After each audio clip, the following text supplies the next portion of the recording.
malam hari ini kita duduk bukan sekedar duduk biasa, bukan sekedar kita duduk cekakak cekikik, bukan kita duduk hanya tertawa-tertawa, tapi kita duduk di sini kita termasuk golongan pecinta Nabi Muhammad SAW.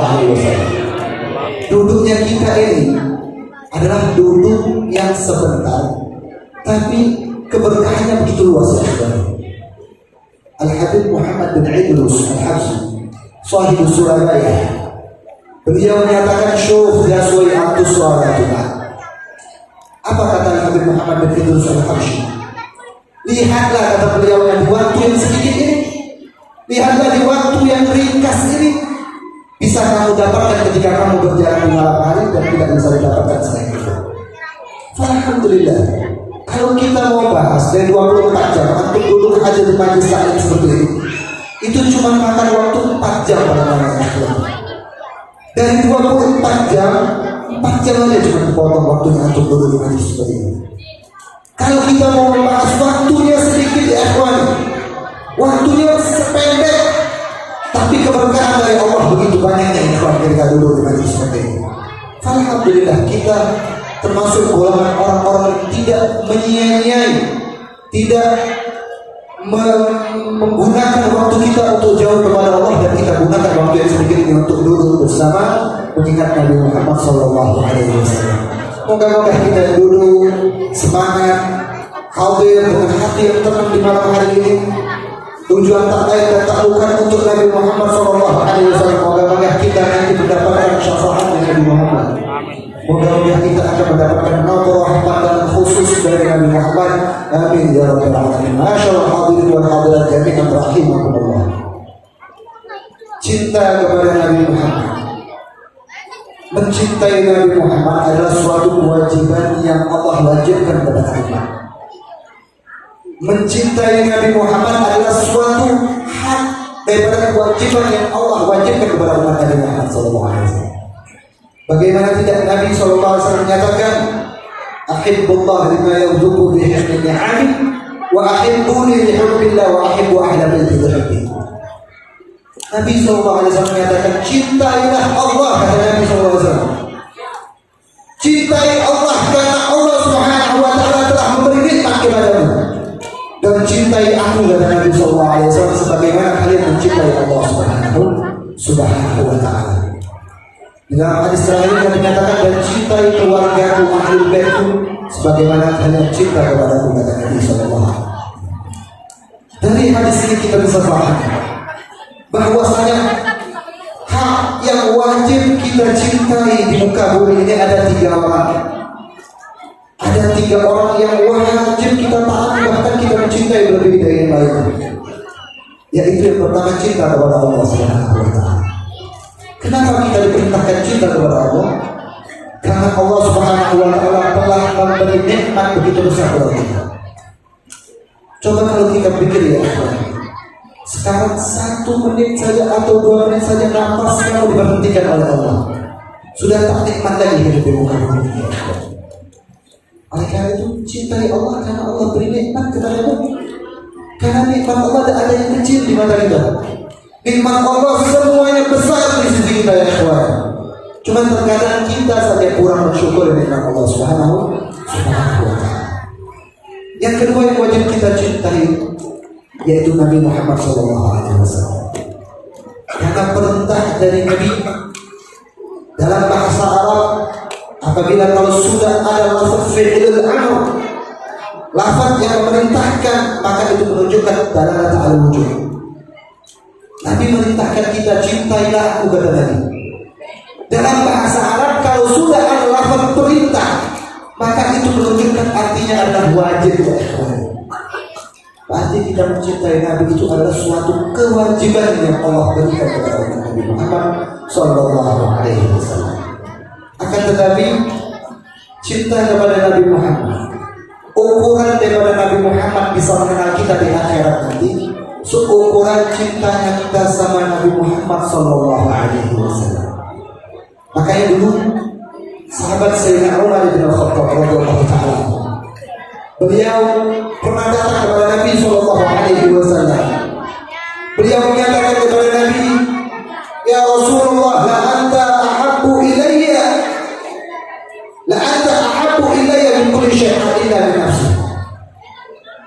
Umar bin Khattab, beliau datang kepada Nabi sallallahu alaihi wasallam. Seraya beliau menyatakan kepada Nabi, ya Rasulullah, ya Nabi Allah, demi Allah engkau adalah orang yang paling aku cintai daripada suatu apapun di muka bumi ini kecuali diriku ya Rasulullah. Sayyidina Umar menyatakan, apapun yang ada di muka bumi ini aku lebih cinta kepada engkau ya Rasulullah.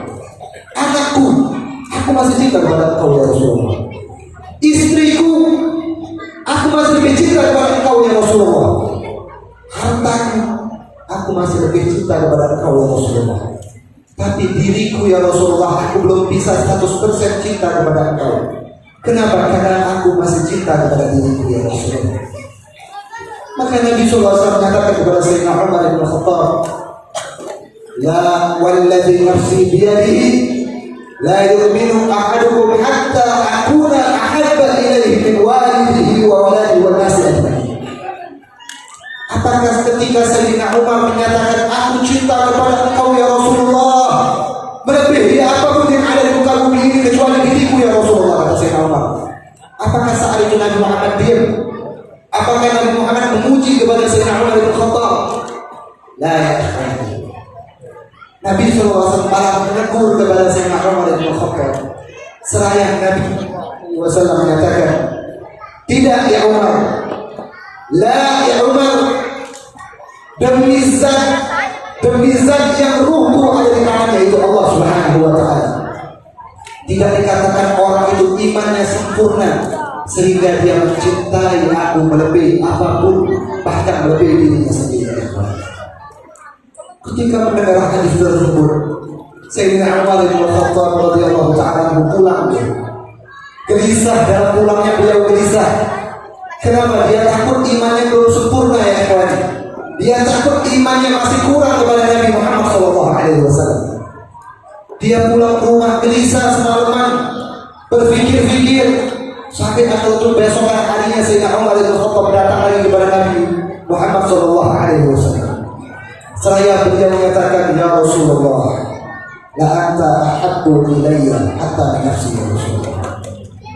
Ya Rasulullah, sekarang demi Allah setelah aku pikir-pikir ya Rasulullah, engkau adalah orang yang paling aku cintai melebihi daripada semua apapun, hatta diriku ya Rasulullah. Maka Nabi SAW tersenyum saat itu. Seraya Nabi SAW menyatakan kepada Sayyidina Umar bin Khattab, al-an ya Umar, al-an ya Umar, sekarang imanmu telah sempurna wahai Umar. Sekarang imanmu sudah kuat wahai Umar, karena sebab engkau mencintaiku melebihi dari engkau sendiri wahai Umar. Syuf, qadar ukuran iman kita, ukuran ketakwaan kita, ukuran daripada ketaatan kita kepada Allah, itu seukuran cinta yang kita kepada Allah dan Rasulullah. Manakala orang cinta kepada Nabi Muhammad, manakala ada orang cinta kepada Rasulullah, akan tapi dia masih mencintai hartanya ya ikhwan, maka belum dikatakan iman orang tersebut sempurna ya ikhwan. Makanya Allah Subhanahu wa ta'ala telah menegaskan dalam Al-Quran bahwasanya manusia ini mereka lebih mendahului cinta dunia melebihi cinta kepada Nabi Muhammad.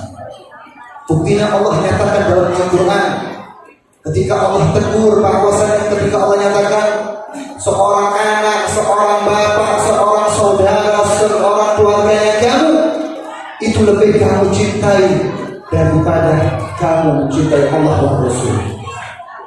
Ya ikhwan, cinta yang kita kepada Nabi tidak ada. Ya ikhwan, cinta yang kita kepada Rasulullah SAW masih kurang. Apakah kita sudah ada berkorban kepada Nabi SAW? Apakah kita dalam hati kita sudah tertanam cinta kepada Nabi SAW? Syuf, kalau kita mau melihat daripada ashabul Rasul, kalau kita mau melihat daripada sahabat-sahabat Nabi Muhammad SAW, bagaimana mereka cinta kepada Nabi, bagaimana mereka rela mengorbankan tubuh mereka untuk Nabi, bagaimana mereka rela untuk mengorbankan harta mereka untuk Nabi Muhammad SAW.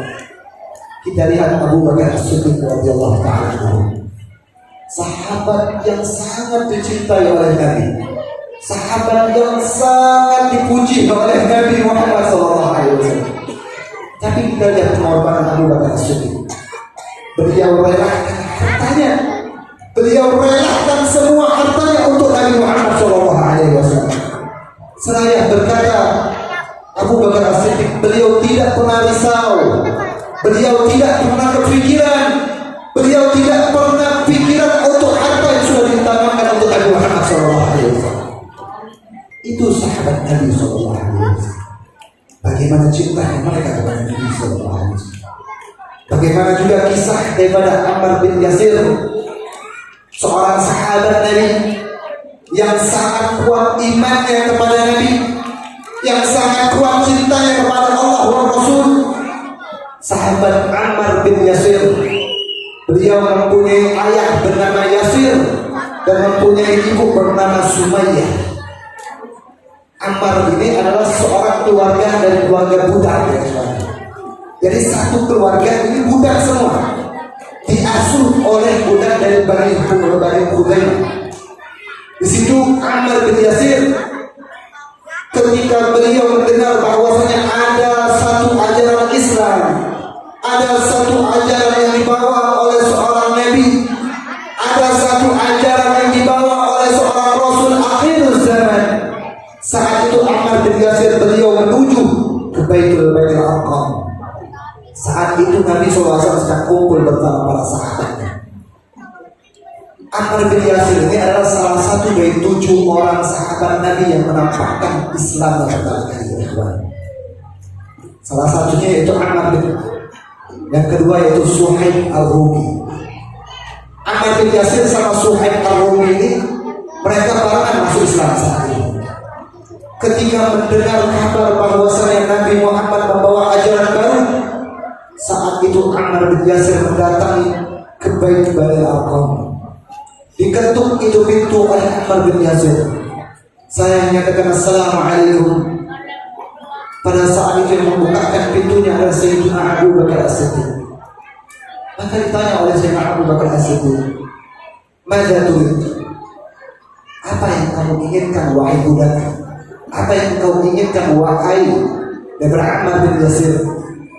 Maka dijawab oleh Ammar bin Yasir, ketahuilah bahwasanya aku ingin adkhul al-Islam. Aku pengen masuk Islam, kata dia. Dan aku ingin ketika masuk Islam dan ditalkin oleh Nabi Muhammad SAW. Saat itu dia duduk, ia bertemu kepada Nabi SAW dan ditalkin oleh Nabi, dibantu syahadat oleh Nabi. Dan pada saat itu para sahabat senangnya luar biasa karena ada orang yang masuk Islam. Ketika selesai beliau mengucapkan syahadat, Ammar bin Yasir, beliau pulang ke rumahnya, beliau kabarkan kepada ayahnya, beliau kabarkan kepada ibunya bahwasanya aku telah masuk agama yang benar, aku telah masuk agamanya Muhammad SAW. Maka saat itu kedua orang tuanya menyatakan syahadat juga, ya ikhwan. Melihat anaknya sudah masuk agama Nabi Muhammad, maka cinta seorang ayah dan cinta kepada seorang ibu kepada anaknya, mereka dua-duanya masuk Islam juga ikut Ammar bin Yasir. Ketika kabar sudah terdengar, kabar sudah tersebar di mana-mana bahwasanya Ammar bin Yasir dan keluarga-keluarganya sudah masuk ke agama Islam. Ini Bani Makhzum yang terkenal menyiksa budak yang begitu kejam. Zaman dahulu, zaman jahiliyah, orang yang paling kejam menyiksa budak yaitu golongan Bani Makhzum. Ammar bin Yasir ini dia budak dari Bani Makhzum. Ketika mendengar kabar bahwa satu keluarga telah masuk agamanya Muhammad SAW, maka saat itu para daripada tuan-tuan mereka dikumpulkan. Itu Ammar bin Yasir ditanya itu Ammar bin Yasir, apakah benar engkau telah masuk agamanya Muhammad? Dengan tegas mereka jawab, "Na'am." Maka Ammar bin Yasir saat itu dengan tegas menjawab, "Iya, aku telah masuk agama yang benar. Aku telah masuk agama yang diimbang oleh Nabi akhir zaman, yaitu Nabi Muhammad SAW." Mendengar kabar itu nambah panas, majikannya nambah panas, namanya satu keluarga Ammar bin Yasir, ayahnya Yasir, ibunya Sumayyah, dihukum diikat di tengah lapangan yang panas ya ikhwan. Bukan di situ saja, bukan diikat saja, tapi dipakaikan juga deret, dipakaikan baju yang terbuat dari besi ya ikhwan. Wah, luar biasa itu. Sampai saat itu dia tidak dikasih makan, tidak dikasih minum, tidak dikasih daripada konsumsi sama sekali. Disiksa. Sampai majikan menyatakan kepada Ammar bin Yasir, "Qul Rabbuka Lata wa Ita." Katakan Ammar bin Yasir, bahwasanya Tuhan yang engkau adalah Lata wa Ita. Tuhan yang engkau bukan Tuhan Muhammad, tapi Tuhan yang engkau adalah Lata wa Ita. Apabila engkau mengucapkan itu kalimat, maka keluarganya engkau dan engkau akan aku bebaskan dari azab ini, kata Nabi Muhammad. Dengan kuatnya Ammar bin Yasir, dengan kuatnya cintanya kepada Nabi Muhammad, dengan kuatnya imannya kepada Allah dan Rasul, saat itu Ammar bin Yasir, dia nyatakan apa maksudnya, Rabbi Allahu Akbar. Dia nyatakan saat itu Tuhanku adalah Allah yang Maha Esa. Tak terima apa, majikannya emosi, dihukum tambah lebih parah, sehingga lewatlah Nabi SAW di hadapan Ammar bin Yasir. Maka Nabi SAW mengatakan kepada Ammar bin Yasir beserta keluarganya, "Abshiru ya anak Yahya, fa inna mau'idakumul jannah." Nabi SAW lewat di depan mereka yang diazab. Nabi SAW lewat di depan Ammar bin Yasir beserta keluarga yang sedang disiksa oleh Bani Makhzum. Seraya Nabi menyatakan, "Gembiralah kamu, gembiralah kalian satu keluarga, bahwasanya janji Allah adalah pertama kalian nanti di surga Allah Subhanahu wa taala." Kita ketika mendengar seperti itu, iman mereka nampak kuat ya ikhwan. Cinta mereka kepada Nabi Muhammad nampak kuat ya ikhwan. Sampai akhirnya itu datanglah Abu Lahab, melihat daripada kuatnya iman mereka, melihat daripada kuatnya tekad daripada keluarga Ammar bin Yasir, maka Abu Lahab mengambil satu tombak. Itu Sumayyah ibunya Ammar bin Yasir ditusuk dari pantat sampai mulutnya keluar. Mati sudah. Ini ibunya mati sudah. Melihat ibunya mati, Ammar bin Yasir nangis sejadi-jadinya ya ikhwan. Tapi tetap iman dia sama Allah Rasul begitu kuatnya. Tidak mau dia nyatakan kepada Allah, kepada Tuhan yang untuk mengakui bahwa Tuhan dia adalah Taubat. Sampai cara satu-satunya daripada Bani Makhzum supaya Ammar bin Yasir menyatakan Tuhan dia adalah bukan Allah, saat itu ayahnya juga dibunuh saat itu. Tak kuat juga Ammar bin Yasir, tak tega melihat daripada ayah dan ibunya dibunuh di depan mati. Sampai saat itu Ammar bin Yasir menyatakan bahwasanya Tuhan dia adalah bukan Allah. Dia nyatakan Tuhan dia bahwasanya Lata wa Uzza, walakin fi qalbihi mutmainnun bil iman. Akan tapi hatinya Ammar bin Yasir tetap imannya tetap teguh ya ikhwan. Ketika Ammar bin Yasir nyatakan bahwasanya Tuhanku adalah Lata wa Uzza, saat itu daripada Bani Makhzum lepaskan itu Ammar bin Yasir dari siksaan. Dilepaskan itu Ammar bin Yasir. Ketika dilepaskan, Ammar bin Yasir saat itu bingung. Ammar bin Yasir saat itu gelisah.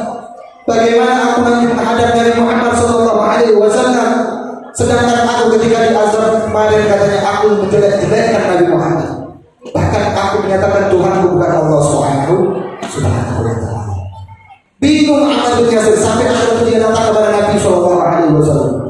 Seraya menyatakan, "Ya Rasulullah, kemarin ibuku telah dibunuh ya Rasulullah. Kemarin ayahku telah dibunuh ya Rasulullah." Maka Nabi SAW menyatakan kepada Ammar bin Yasir, "Fa'lam, ketahuilah bahwasanya ibumu adalah orang yang pertama kali meninggal dalam keadaan syahid," kata Nabi SAW. Gembira ini Ammar bin Yasir. Tapi dia ada satu yang dia masih cengkel, satu yang masih dia tidak mau sebutkan kepada Nabi Muhammad SAW. Akhirnya itu ditanya Nabi lagi, "Apa yang membebaskan engkau sehingga engkau sekarang bebas dari azab Allah, dari azab di Bani Makhzum?" Maka dijawab oleh Ammar bin Yasir, kemarin beliau, orang-orang Bani Makhzum majikanku memberikan tawaran, ya Rasulullah, maukah engkau, katanya, kubebaskan daripada siksaan ini dan engkau menghina Nabi Muhammad dan engkau bahkan mengakui Tuhan engkau bukan Allah. Karena aku tidak kuat, ya Rasulullah, aku tidak tega melihat orang tuaku yang sudah meninggal, ya Rasulullah.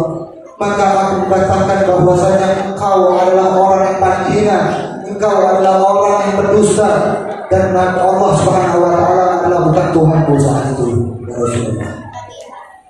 Maka Nabi SAW menyatakan kepada Ammar bin Yasir, "Alaisa qalbaka mutma'innan bil iman ya Ammar bin Yasir?" Apakah hatimu tetap mantap dengan iman kepada Allah dan Rasulullah? Ammar bin Yasir dijawab oleh Ammar bin Yasir, "Na'am ya Rasulullah, bala ya Rasulullah." Iya ya Rasulullah, walaupun aku mengucapkan seperti lafaz penghinaan, tapi hatiku tetap iman kepada engkau dan Rasulullah, kepada Allah Subhanahu wa Ta'ala. Maka Nabi SAW tersenyum seraya menyatakan, fa'in adu fa'ud. Kalau mereka mengulangi seperti itu lagi, kalau mereka mengancam engkau seperti itu lagi, maka dapat kau ulang kata seperti itu, ya Ammar bin Yasir. Syuf, dari kisah ini kita bisa faham ada beberapa catatan. Yang pertama yaitu cintanya Ammar bin Yasir kepada Nabi Muhammad SAW. Bagaimana dia rela mengorbankan tubuhnya, bagaimana mereka keluarganya rela mati untuk Nabi Muhammad SAW. Syuf, kita belum tentu seperti mereka, ya ikhwan. Yang kedua yaitu ada satu hikmah, yaitu hikmahnya ketika kita dipaksa, ketika kita dalam keadaan kepepet, ketika kita dalam keadaan paksaan untuk mengucapkan lafaz yang menyebabkan kita murtad, maka syariat memperbolehkan orang tersebut mengucapkan lafaz tersebut. Kenapa? Karena Allah katakan illa man ukriha wa qalbuhu mutma'innun bil iman. Kecuali orang yang mereka terpaksa, kecuali mereka orang-orang yang sudah terpepet, kecuali mereka yang sudah terpojok saat itu tidak bisa melawan lagi, maka dia melafalkan kata yang menyebabkan murtad. Wa qalbuhu mutma'innun bil iman, dan hati dia tetap iman kepada Allah, tidak dikatakan murtad orang tersebut. Dari kisah Ammar bin Yasir tersebut kita bisa pahami bagaimana cintanya kepada Nabi, bagaimana cintanya kepada Rasulullah SAW. Tinggal pertanyaannya, ya ikhwani, tinggal pertanyaannya itu, Pak, bagaimana pertanyaan?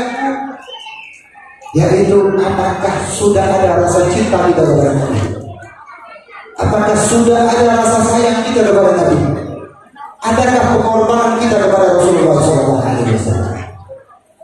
Kalau kita mau membahasnya, cinta kepada Nabi Muhammad itu bukan kita sendiri, bukan para sahabat Nabi saja, ya ikhwani, tapi yang cinta kepada Nabi Muhammad, bahkan benda mati pun cinta kepada Nabi Muhammad SAW. Bagaimana kisah sering kita dengar, kisah tangisan daripada pohon korma yang ditinggal oleh Nabi SAW. Dulu di zaman Nabi SAW, ketika Nabi melaksanakan khutbah Jumatnya, Nabi biasanya bersandar kepada pelepah korma. Nabi selalu bersandar kepada pelepah korma. Sampai setiap saatnya di masa khutbah Nabi selalu bersandar, ketika itu bersandar ke pelepah korma. Sampai waktu para sahabat mempunyai inisiatif, para sahabat mempunyai suatu pemikiran untuk menggampangkan Nabi Muhammad khutbah Jumat, ya. Inisiatif daripada para sahabat saat itu, mereka bangun mimbar khusus untuk Nabi Muhammad SAW. Dibangun mimbar, selesai mimbar jadi, maka suatu hari ketika di hari Jumat, Nabi SAW beliau melewati daripada pohon korma yang biasa buat Nabi bersandar, ya. Ketika lewat, saat itu Nabi SAW naik ke mimbarnya, Nabi mengucapkan, Nabi menyampaikan khutbahnya di hadapan para sahabat Nabi SAW. Di pertengahan daripada khutbahnya, saat itu para sahabat mendengar rengengan tangisan daripada seorang seperti tangisan anak kecil yang tidak dikasih uang oleh orang tuanya. Ditoleh oleh para sahabat yang saat itu hadir di sahabat Nabi Sallallahu Alaihi Wasallam. Ditoleh kanan, tidak ada yang nangis. Ditoleh kiri, tidak ada yang nangis. Maka Nabi meneruskan khutbahnya. Nabi teruskan khutbahnya sampai mau selesai. Di situ tangisannya nampak keras lagi ya ikhwan. Sehingga para sahabat Nabi yang hadir saat itu, mereka tidak bisa mendengar khutbahnya Nabi karena sebab tangisan dari kaum tersebut. Singkat cerita, akhirnya Nabi Shallallahu Alaihi Wasallam beliau turun dari mimbarnya. Didatangi itu pohon korma. Bagaimana Nabi elus itu pohon korma seperti orang tua mengelus anaknya. Saya Nabi SAW beri dua pilihan kepada pohon korma tersebut. Apakah engkau mau, kata Nabi SAW, apakah engkau mau hidup dari sekarang sampai hari kiamat dan berbuah dengan banyak, dan apakah engkau mau nanti dari sandaranku di surga Allah Subhanahu wa Ta'ala? Maka pohon korma tersebut memilih pilihan yang kedua, yang menginginkan untuk menjadi sandaran Nabi di akhirat kelak di surga Allah Subhanahu wa Ta'ala. Kita lihat bagaimana pohon korma yang tidak ada akal, pohon korma yang tidak bisa berbicara, tapi cintanya sama Nabi Muhammad SAW lebih dari cintanya kita. Kita yang punya akal, kita yang punya hati, tapi kita tidak pernah menangiskan tetesan untuk Nabi Muhammad SAW. Kita tidak pernah rindu kepada Nabi Muhammad SAW. Padahal cintanya Nabi ya ikhwan, cintanya Rasulullah SAW kepada umat yang berlebih cinta seorang ayah daripada seorang ayah kepada anaknya. Cintanya Nabi Muhammad berlebih seorang ibu kepada anaknya. Makanya Habib Ali bin Muhammad Al-Razi beliau menyatakan Al-Abid Al-Akbar. Apa maksud Al-Abid Al-Akbar? Nabi Muhammad adalah ayah daripada ayah-ayah yang ada di Muhammad. Kelak di badan mahsyar, kelak di mahsyar, saat itu orang-orang mendatangi daripada setiap nabi-nabi untuk mendapatkan syafaat ya ikhwan. Umat-umat Nabi Muhammad datang ke Nabi Adam alaihi salam. Beliau menyatakan, ya Adam, kau abul bashar, anta abu bashar. Ya Adam, kau adalah ayah manusia. Engkau adalah ayah pertama kali dari manusia ya Adam. Ishfa' lana ya Adam.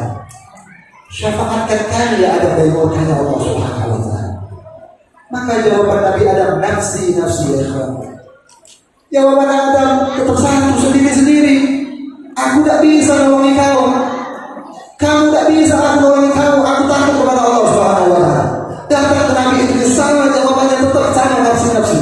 Sampai datang kepada Nabi Muhammad SAW. Seraya katakan, ya Rasulullah, ya Habibullah, Ishfa' lana ya Rasulullah. Maka saat itu Nabi SAW sujud. Nabi turun dari mimbarnya, Nabi sujud. Maka Allah katakan, ya Muhammad, irfa' ra'sak ya Muhammad. Wahai Muhammad, angkat kepala engkau wahai Muhammad. Wasal tu'ta, minta apa yang kamu mau, akan aku kasih kepada Allah Subhanahu wa Ta'ala.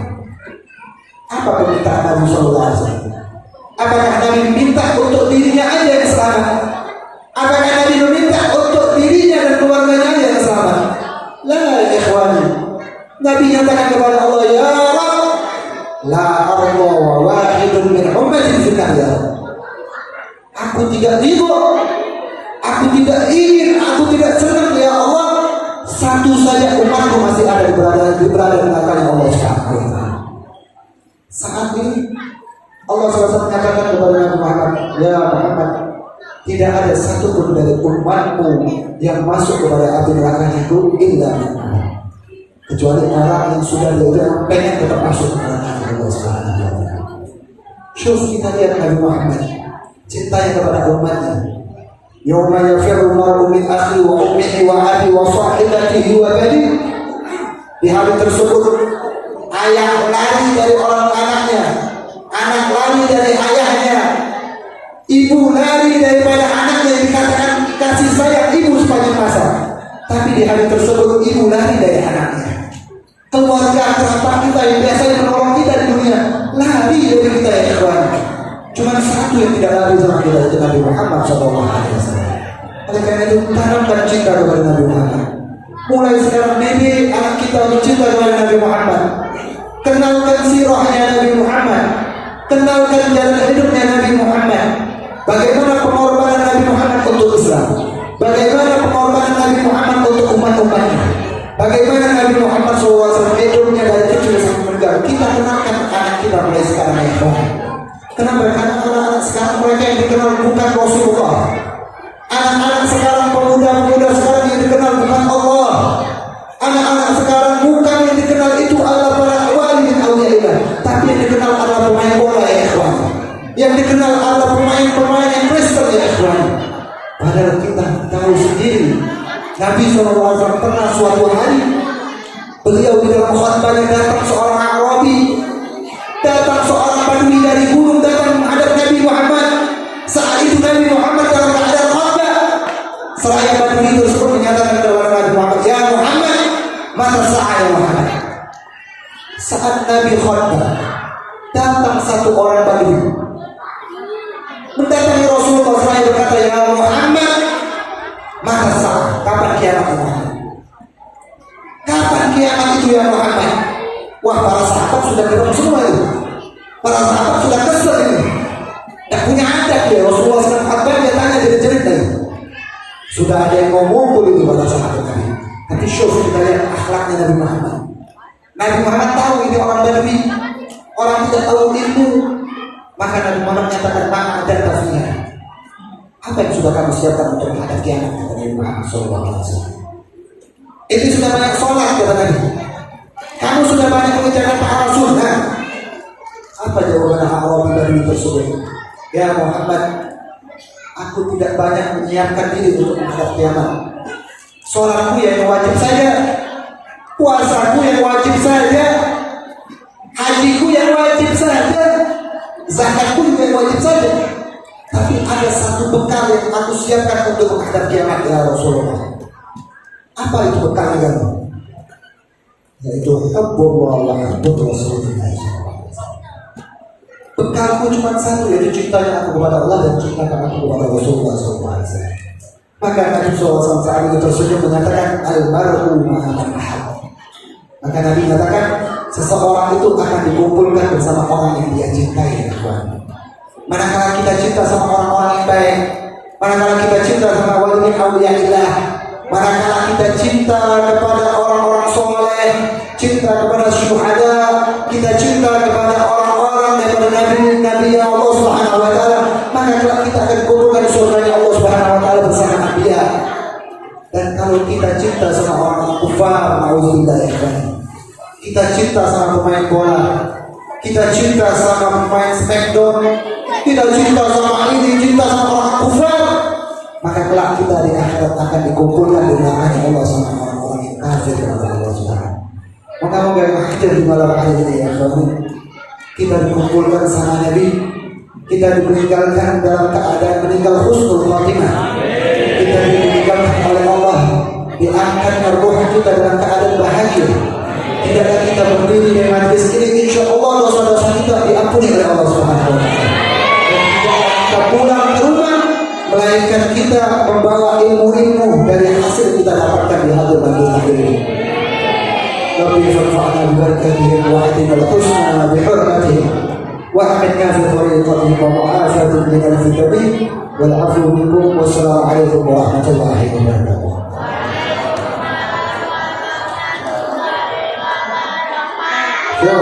Ada siap pertanyaan? Jangan nunjuk kecuali setelah soalnya selesai. Kalau ada yang nunjuk sebelum soal selesai, jangan pilih. Untuk yang laki dulu ya, untuk yang cowok. Sebutkan nama dari Ammar bin Yasir, ibu Ammar bin Yasir.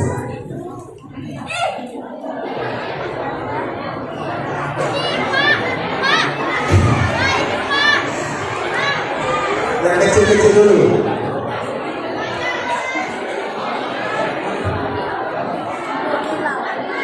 Umayyah.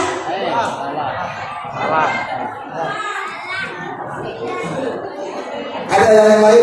lain, hampir benar. Cuma hurufnya salah dikit awal.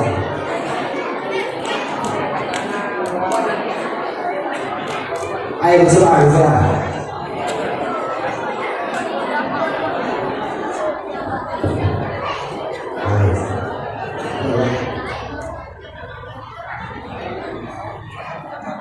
Siapa nama ibu dari Ammar bin Yasir? Sumaya. Alhamdulillah. Wah, tepuk tangan.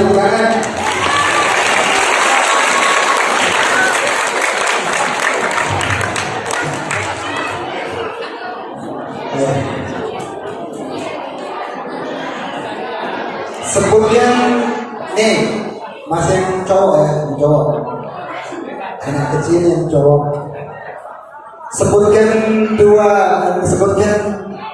dua istrinya Nabi Muhammad SAW. Sebutkan nama dua istrinya Nabi Muhammad SAW.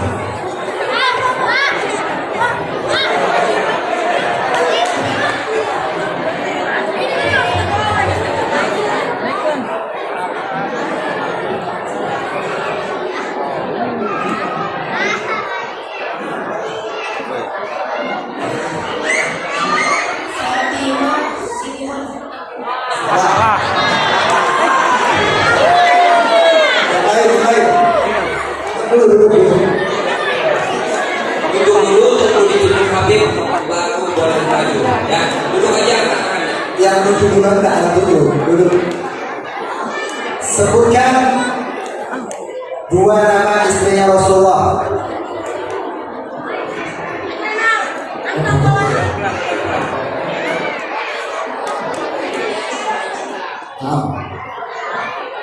Kekurangan.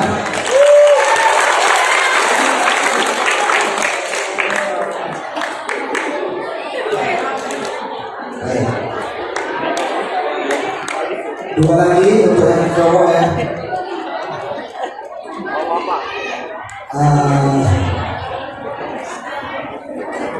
Sebutkan nama dua anak laki-lakinya Nabi Muhammad SAW. Ada yang tahu?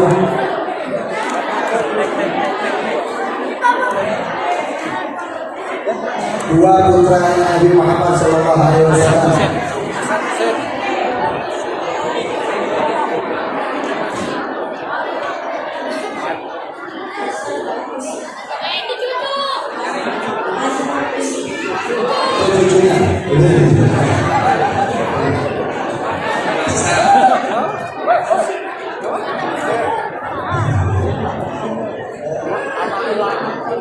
Putra bukan putra.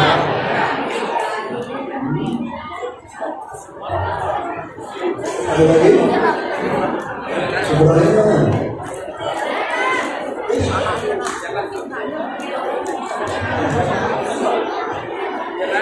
Ada yang bisa gerak? 1, 2, 3, gerak. Ada yang bisa? Baju biru.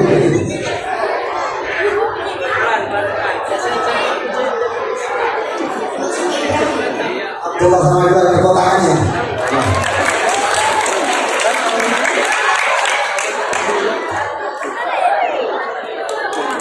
Dan cowok yang satu lagi ya, gitu.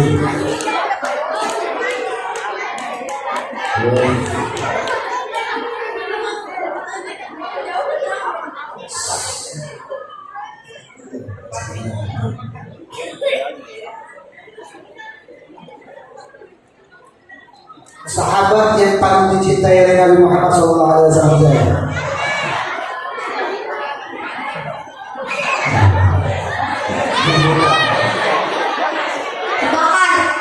Bukan ya? Manfaat barokah. Ini yang anak kecil dari perempuan ya, anak kecil perempuan.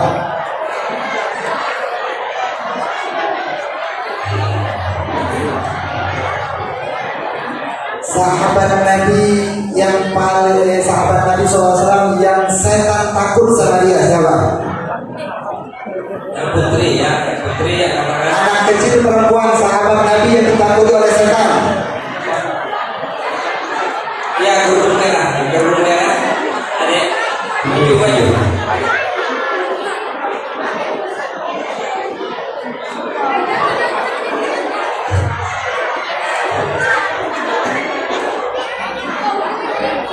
Coba yang kerudung merah majuin.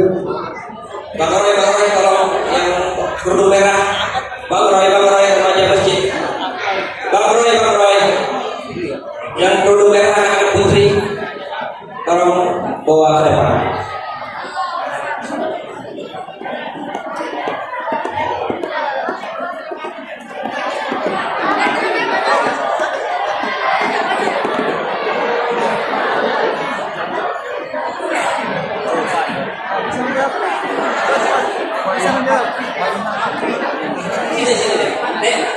Sini deh.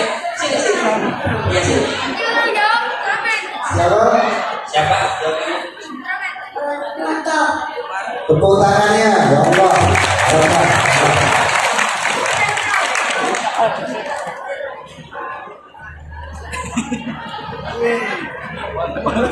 Soal Ustaz.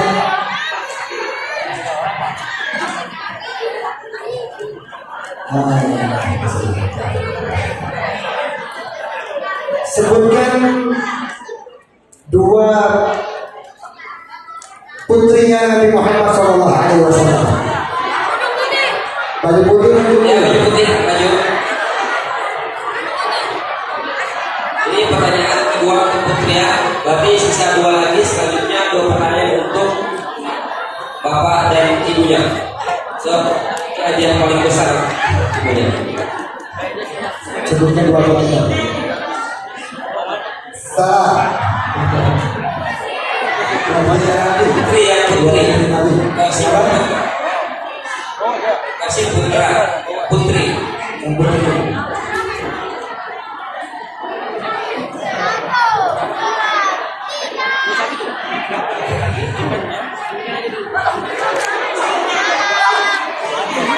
Baiklah. Alina, salah. Yang lain yang bisa dua putrinya Nabi. Putri, Pojok, dibantukan, maju. Ali Kapita.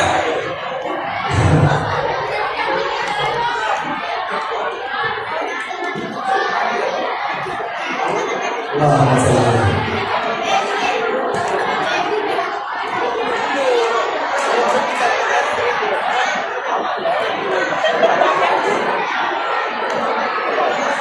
Allah.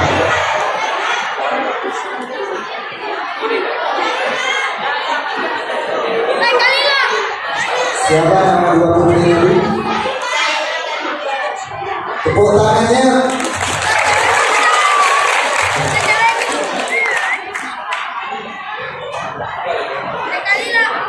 Untuk yang perempuan dua lagi.